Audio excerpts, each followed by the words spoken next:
katika series hii ambayo nimekuandalia ya jinsi ya kumudu maumivu ya uzazi unapokuwa leba.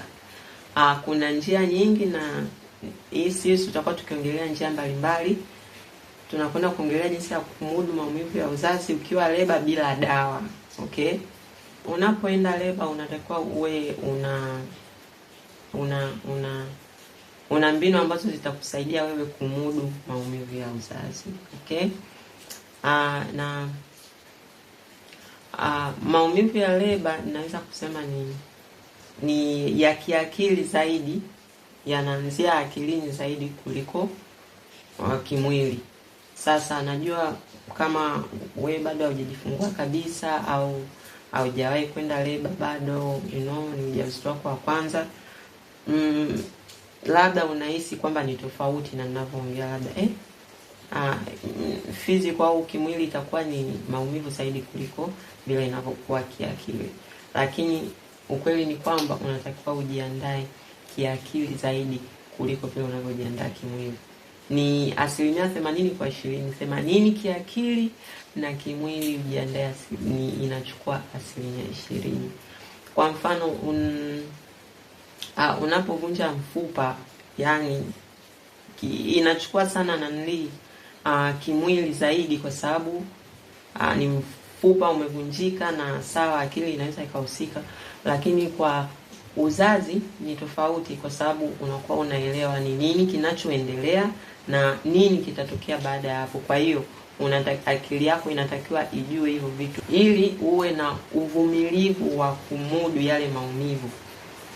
Tumeumbwa tofauti.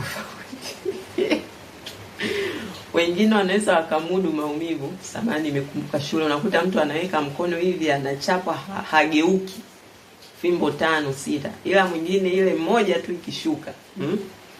Kwa hiyo hivyo.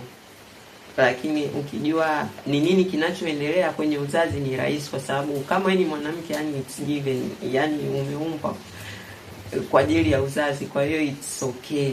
Sasa kwenye uzazi unaweza ukamudu maumivu au hauwezi kumudu maumivu, yote inaanzia akilini. Kwa hiyo mimi katika mafunzo yangu ya uzazi nawasaidia mama kuwa na option nyingi mbalimbali. Kwa mfano, kuwa na maneno ya uthibitisho, kuwa na mbinu mbalimbali, sijui kutumia vitana, sijui kuwa na mwenzi wako na vitu vingine vingi, ili mama awe na option nyingi mbalimbali, ili hata kama akiwa katika chumba cha leba kuna labda kelele, labda kwa hospitali wamama wengine wanapiga kelele, unajua, au kuna vitu vinatokea, unakuwa uko kwenye mindset ya uzazi, unakuwa umetulia, na hiyo inahitaji training. Ukisema tu naenda tu leba hivi kwa sababu uko fit, unafanya mazoezi, I got this and tasukuma mtoto and all that, no, unatakiwa ujiandae kiakili. Nashauri sana wamama kuwa na maandalizi ya kiakili ya ufasaha. Hii inakusaidia kukaa kwenye mkao wa utulivu ukiwa kwenye leba. Una concentrate kila kitu, akili yote inakuwa hapo, na chochote kile kitakachotokea tayari mind yako inakuwa iko thabiti tayari. Kwa hiyo hakuna kitu ambacho kitakutetelesha sana. Hata ukiambiwa hiyo 1 2 3 inabidi tukufanyia operation, nafundisha jinsi ya kukabili hivi vitu vyote, ufanyeje, ureact vipi, au kwa sababu ukipanic tu lebani, ukipanic mambo yanakuwa mabaya, maumivu yatakuwa, unaona maumivu yatakuwa ni makali zaidi, leba itachukua muda mrefu. Yani tukiwa leba tunatakiwa tuwe katika mazingira mazuri ya utulivu jinsi inawezekana.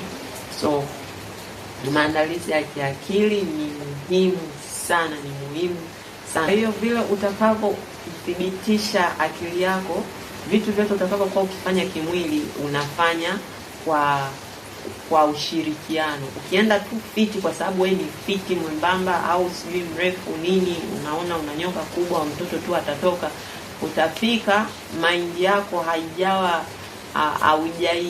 haujaielimisha au haujaisaidia kujua ni nini kinakwenda kutokea.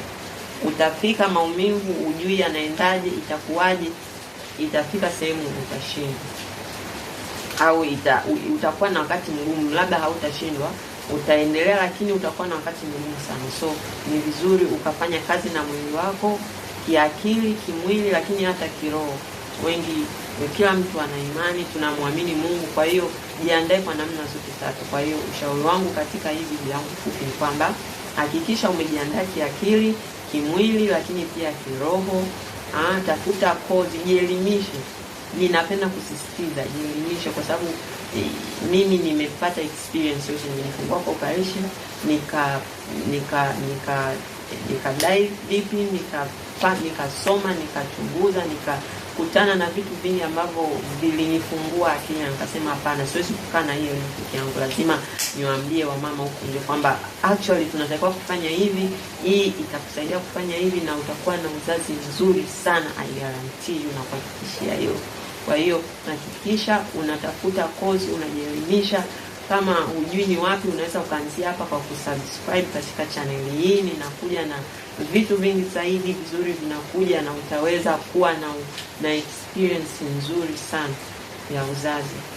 Karibu kwenye madarasa yangu WhatsApp, niko hapa kwa ajili yako, and I would really want, yani natamani kila mwanamke experience uzuri wa kujifungua. Kitu cha kijamii ni zawadi Mungu ametupa, it's a good thing. Kwa hiyo watu wanapofurahia ndoa zao, watoto wanakuja, pia ni party nzuri ya experience, kwamba sasa unapata mtoto na mwenzako ambaye mnapendana vizuri. Kwa nini iwe ni experience ambayo itakufanya yani uone kama yani basi hapana.